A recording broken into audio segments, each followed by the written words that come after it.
Ауzu биллахи минаш шайтанир раджим. Бисмиллахир рахманир рахим. Алхамдулиллахи вассалату вассаламу аля расулина сайидна Мухаммадин ва аля алихи ва сахбихи аджмаин.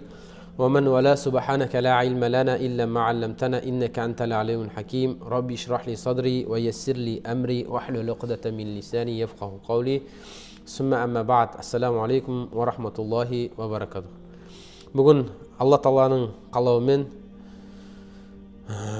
ең алғашқы дәрістеріміздің бірі кітап, жаңадан бастайын деп жатқан кітабымыз Ибн Хаджар аль-Асқаланидің кітабы Мунаббихат истиъдады ли яумил миад атты кітабы, яғни қайтатын күніңге дайындық атты кітапты бастаймыз бұйыртса Алланың қалауымен. Алла Таала осы кітапты соңына шейін тәмамдап шығуымызды баршамызға нәсіп етсін. Ішіндегі кездескен хадистер мен әсарларға Алла Таала амал етуімізді нәсіп етсін.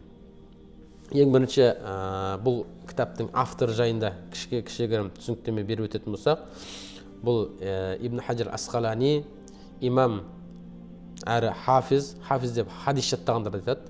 Хафиз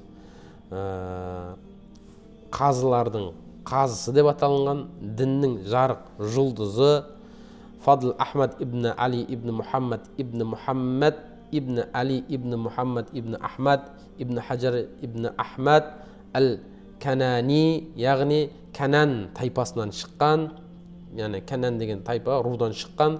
Әл-Асқалани, яғни ата бабасы Палестинада дүниеге келген. Сол Палестинада Асқалан деген қаласы болған, сол қалада шыққан бұл имам Асқалани. Сонан соң имам Асқали өзі ілім іздеу жолында тағы бір жағдайлардың себептерменен Әл-Масри Әл-Кахири, яғни Египетте, Мысыр еліне, сол жердегі Әл-Кахири, Каирда неге сол жерде өмір сүріп, арғай өмір жүрген. Мысырда Каир қаласында, шаһарында туылған. Соңында лақабаты Әш-Шафиғи, яғни Шафии мазхабын ұстанғандықтан Әш-Шафида туылған. Жері және жылына тоқталатын болса, имам Хаджар аль-Асқалани хижреттің 773 жылы Шаабан айының 12-сі күні Мысыр елінде дүниеге келген. Білім талап етуіндегі жолдарына тоқталатын болса, Ибн Хаджар аль-Асқалани ғылым жолында аянбай ізденіп, кеңінен жалпы хадис іліміне қызыққан үлкен ғұлама ғалым. Нәтижесінде көптеген ғұламалардың шегіне жетіп, яғни шегіне жетіп деген сөз, көптеген ғұламалардың қасында отырып, көптеген ғұламалардың көзін көрген, тіпті олардың білімінен сусындаған.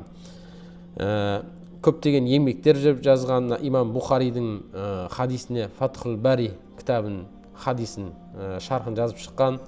Жалған хадис таратушыларға қарсы күрес алып барған. Саналы ғұмырын хадистерді оқып, соны зерттеумен өмірін өткізген болатын. Сол замандағы ғалымдар Ибн Хаджарды хадис саласындағы аса білімдарлығына куә болып, оған хадис іліміндегі Әл-Хафиз деген атауды берген болатын. Зерттеушілердің түрлі ғылымды жетік меңгерген Ибн Хаджарға жан-жақты энциклопедиялық ғұламалар қатарына жатқызады. Өйткені ол хадис іліміне қоса фиқ ілімінде араб грамматикасы мен араб әдебиетінде толық меңгерген бірден бір ғалым болып табылады. Ибн Хаджар Асқаланидің ұстаздарына келіп тоқталатын болса, Ибн Хаджар Асқалани өз замандағы атақты ғұламалардан тәлім алған болатын. Айта кететін болса, Ас-Садр Ас-Сифти, Әл-Джамал ибн Аз-Захири, Аш-Шамси ибн Әл-Каттан, Ан-Нур Әл-Адами, Сираджиддин Әл-Балқини, яғни Изуддин ибн Джамаа, Әл-Хаммам Әл-Хауаризми, Әл-Файрузабади, Әл-Нур Әл-Бирмаси, Әт-Танвихи Әз-Зайни, Әл-Ирақи, тағы да басқа сол секілді ұстаздардан хадис ілімін, фиқ ілімін үйренген болатын. Енді Ибн Хаджардың шәкірттеріне кеп тоқталатын болса, Ибн Хаджар Асқалани өз заманында өзі Закария ибн Абдурахман Ас-Сахауай, Джамал Ибрахим Әл-Қашанди, Аш-Шараф Абдул-Хақ Ас-Сунбати, Әл-Бурхан Әл-Буқаи, Әл-Изз ибн Фахд тағы да сол секілді басқа да ғұламаларды тәрбиелеген болатын. Еңбектеріне тоқталатын болсақ, ең үлкен еңбегінің бірі Сахих Бухариге жазған түсіндірмесінде Әл-Фатхул Бари, онан кейін тізбекте сахабаларының антологиясы Әл-Исаба фи Тамиз Ас-Сахаба атты еңбегі бар. Ибаха Әл-Ғамра ибн Ғамра би Анбияи Әл-Әмр деген кітабы бар. Тақриб ат-Тахзиб деген, Тахзиб ат-Тахзиб, Та'аджил әл-Манафа би Риджали әл-Аимма әл-Арба'a деген кітап бар. Булуғул Марам және сол секілді көптеген еңбектері бар. Енді Ибн Хаджар Асқалани 852 жылы хижреттің Зүлхиджа айының 18 күні жұма намазынан, жұма күннен сенбі күнге ауысқан түні дүниеден өткен болатын. Яғни артында қалдырған мол мұрасының мұсылмандардың өз игіліктеріне жаратылуына нәсіп еткей. Алла Тағала нәсіп етсін баршамызға.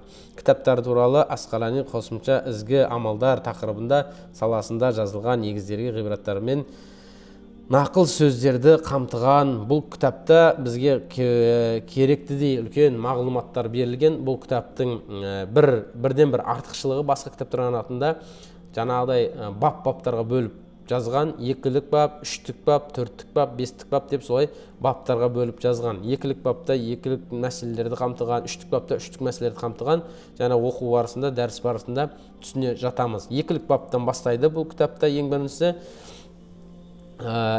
Бірінші дәрісіміз Минху ма руя ани наби саллаллаху алейхи ва салам аннаху қала хаслатани ла шайун ла шай'ал афдал минха. Екі қасиеттен абзал ештеңе жоқ деп пайғамбар саллаллаху алейхи ва саламның хадисін айтады. Екі бір жақсы қасиет, жақсы амал бар, одан асқан ешқандай жақсылық жоқ. Әл-иману биллахи, біріншісі Аллаға иман келтіру, ва нафу лил муслимин, және сол секілді мұсылмандарға пайдасын тигізу. Осы екі амалды айтады. Екі амалдан асқан жақсылық жоқ. Біріншісі Аллаға иман келтіру, екіншісі мұсылмандарға пайдасын тигізу деген.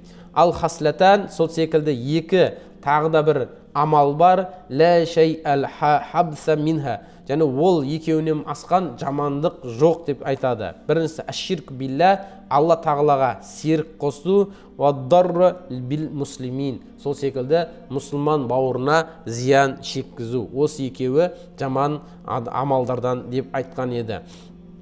Тоқталып өтетін болсақ, біз білеміз, ақидамызда да, сеніміміз бойынша да ең бірінші Аллаға иман келтіру, ол мұсылман адамның бүкіл бақытын, бұл дүниелік және ақыреттік бақытын шектейтін нәрсе. Ол бірінші мұсылман бұл Аллаға иман келтіру еді. Өйткені пайғамбар саллаллаху алейхи хадисінде де айтады, бисмиллахир-рахманир-рахим, мына бір хадис бар ғой, бунияль исламу аля хамсина, ислам діні 5 негізге, 5 тірекке негізделінген.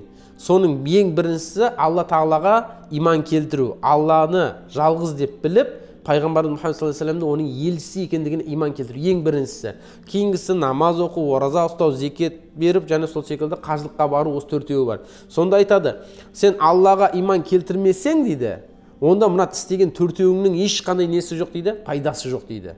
Сен Аллаға сенбейсің, бірақ та адамдармен бірге жүріп садақа беріп жатсаң, қажылықта барды ғой деп, сен де қажылыққа барып жүрсең, оның ешқандай пайдасы жоқ екен, өйткені сен Аллаға сенбегендігің үшін дейді. Ал Аллаға сеніп, егер намаз оқымайсың, Аллаға сенесің, Алланың бір екеніне, пайғамбар саллаллаху алейхи ва саллямның оның елшісі екендігіне сенесің, бірақ намаз оқымайтын болсаң, сен мұсылмансың.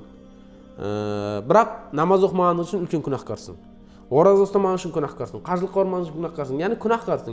Бірақ дегенмен мұсылмансың. Мұсылмандар тозақта мәңгі күймейді деген хадисті де ескеріп өтуіміз керек болады да. Сондықтан да мына жерде айтқан ең жақсы амал ол не? Аллаға иман келтіру. Әйтеуір түптің түбінде Алла Тағала өзінің сүйікті құлының бірі несінің жазасын өтеп болғаннан кейін жәннатына кіргізіп жатады деді. Екінші жаман нәрсе сол Аллаға сеніп тұрған, Алланы бір деп, пайғамбардың оның елшісі деп куәлік келтіріп тұрған пендесін, яғни мұсылманға зиян жеткізу. Зиян жеткізудің өз түрлі жолдары бар. Хадисіміз бойынша пайғамбар үйреткен исламдан шариғат бізге көрсетіп өткен нәрселері, ол не нәрселер?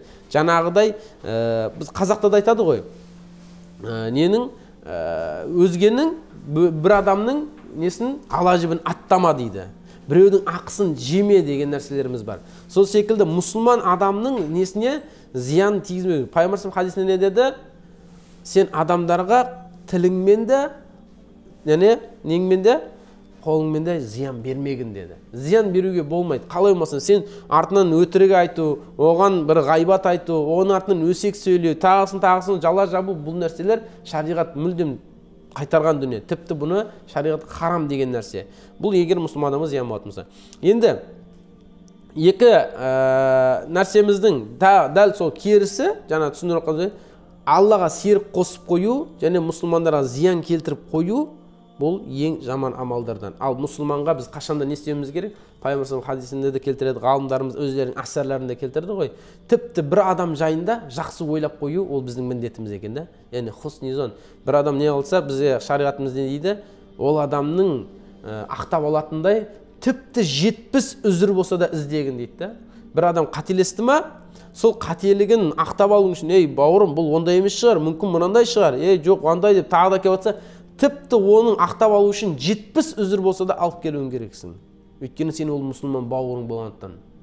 Ал ол адам жайында сөйтті ма, біреу жамандап тұр ма, сен соған қосылып жамандап, соған қосылып ғайбаттап, соған қосылып оны сөгіске беріп сөгіп тұратын болсаң, бұнда ол мұсылманның ақысына кіру болып табылады. Яғни бұл шариғатымыз қайтарған, харам болған амалдардан. Тіпті пайғамбар саллаллаху алейхи ва саллям заманында білеміз, сахабалардың кезінде сахабалардан болды, өстіп жатыр, бізге бүйтіп жатыр деген кезінде пайғамбар саллаллаху алейхи ва саллям сахабаларды айтып жатады ғой, жаңағы сахабалар мүшриктерді айтып жатады ғой, сондай болды, анау үйтті, мынау бүйтті деп. Сол кезде пайғамбар саллаллаху алейхи ва саллям олармен қосылып, ол деген Абу Жахал мынандай, ол сонандай деп жаңағыдай жамандамаған еді. Бірақ Абу Жахал пайғамбар саллаллаху алейхи ва саллямға зиян беруде ең жоғары дәрежеде тұрған еді. Намаз оқып жатса, үстінен жаңағы түйенің ішек қарынын төгіп кеткенде сол Абу Жахал еді. Ана пайғамбар саллаллаху алейхи ва саллям аяғына галошын киін деп намазға шығайын деп аяқ киім киетін болса да, сол аяқ киімінің ішіне тікенек салып қоятын, жүретін жолдарына мұсыр төгіп кететін, пайғамбар саллаллаху алейхи ва саллямды жаңағыдай улап, жаңағыдай сиқырлап қоятын да солардың мүшриктерден болған нәрсе еді. Бірақ пайғамбар саллаллаху алейхи ва саллям ешбір жерде олар сондай, олар мынандай, олармен бүйтіңдер деген сияқты нәрсе айтпаған. Бірақ сахабалар сол нәрсені көріп пайғамбар саллаллаху алейхи ва саллямнан үйренді. Яғни бір бөтен мұсылман емес адамға да зиян тигізудің өзі дұрыс емес екендігін пайғамбар саллаллаху алейхи ва саллям үйренді ма? Енді біз мұсылман адамға тіптен зиянымыз тимеу керек. Ешқашан оның ақысына кірмеуіміз керек. Сөзіңмен болсын, тіпті ойыңмен болсын. Пайғамбар Алла Тағала Құран-ы Кәрімде не дейді? Бисмиллахир-рахманир-рахим. Көптеген ойлардан сақтаныңдар деді. Көптеген ойлардан сақтаныңдар. Өйткені кейбір ойлардың өзінде не бар? Исм, күнә бар деді. Кейбір ойлардың өзінде күнә бар екен. Сен сол мұсылман бауырың жайында бір жаман ойға барып қоюдан сақтан деп тұр. Ол жайында жаман нәрсе ойлап қоюдан сақтан. Ал сен ол жайында сөз айтуды былай тұр.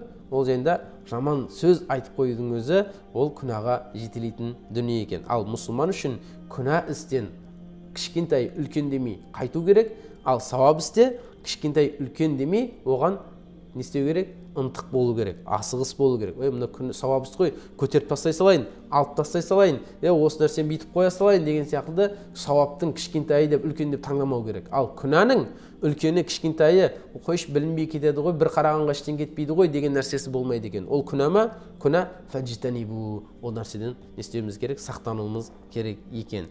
Ахир дауана анилхамдулиллахи раббил аламин.